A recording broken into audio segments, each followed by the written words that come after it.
Hi friends, అందరికీ నమస్కారం.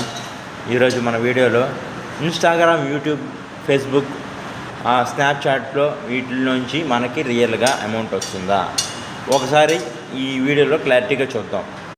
యూట్యూబ్లో వచ్చే మనీ అనేది రియల్ మనీ, అలాగని ఫేస్బుక్లో వచ్చేది రియల్ మనీ కాదని నేను చెప్పడం లేదు. ఫేస్బుక్లో కూడా వస్తుంది, బట్ ఏంటంటే దాంట్లో కొంచెం టైం పడుతుంది. యూట్యూబ్లో మానిటైజేషన్ జరిగితేనే వస్తుంది అనడం రియల్, అది ఒప్పుకుంటా. కానీ యూట్యూబ్లో ఎవరికి అంత తొందరగా సక్సెస్ రాదు. ఎవడో యాక్టర్స్కి లేకపోతే నా అవినాష్కి వాళ్ళకి వీళ్ళకి వస్తుందని చెప్పడం అది అంత మాత్రానికి కరెక్ట్ కాదు.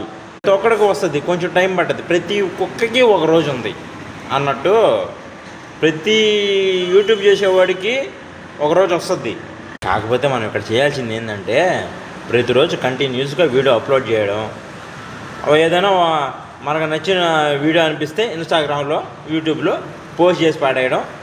కానీ చాలామంది చేసే మిస్టేక్ ఏంటంటే కన్సిస్టెంట్గా వీడియో చేయరు, మనకు ఆడే బొక్కపడేది. దయచేసి ఎవరైనా ఇప్పుడు కొత్తగా యూట్యూబ్ స్టార్ట్ చేయాలనుకున్న వాళ్ళు రోజుకు ఒక వీడియో అయినా పెట్టండి, లేకపోతే వారానికి ఒకటే పెట్టండి. ఏదో ఒక టైం పెట్టుకొని పెట్టండి.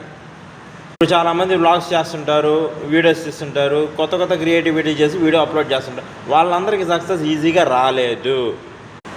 వాళ్ళు ఎన్నో మనసు నుంచి దీని మీద స్ట్రగుల్ అవుతా ప్రతి రోజు ఒక వీడియో పెడుతూ మానిటైజేషన్ జరిగి ఇప్పుడు కోట్ల రూపాయలు సంపాదిస్తున్నారు. ఇది మాత్రం పచ్చి నిజం. అసలు నేను వాస్తవానికి వీడియోస్ చేయాలని అనుకోలేదు. నా ఒరిజినల్ వాయిస్తో వీడియో అసలు చేయాలని నాకు అసలు ఉద్దేశమే లేదు. కానీ అసలు వస్తుందా రాదా, ఎంత మాత్రం వస్తుంది, అసలు మనీ వస్తుందా లేదా, రియల్ మనీ ఉందా లేదా అని చూసుకోవడానికి మాత్రం యూట్యూబ్ చేస్తున్నా. కానీ నా ఫస్ట్ వీడియోతోనే అసలు నేను రీచ్ అనేది నేను అసలు గమనించలేకపోయినా. అంత రీచ్ వచ్చింది. జాబే ఉంది, బొక్కలో జాబు.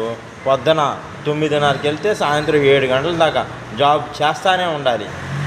ఏదైనా ఒక వీడియో కానీ హిట్ అయితే ఆల్మోస్ట్ దాని మీద 50,000 దాకా వస్తుంది మీకు. ఇది పచ్చి నిజం.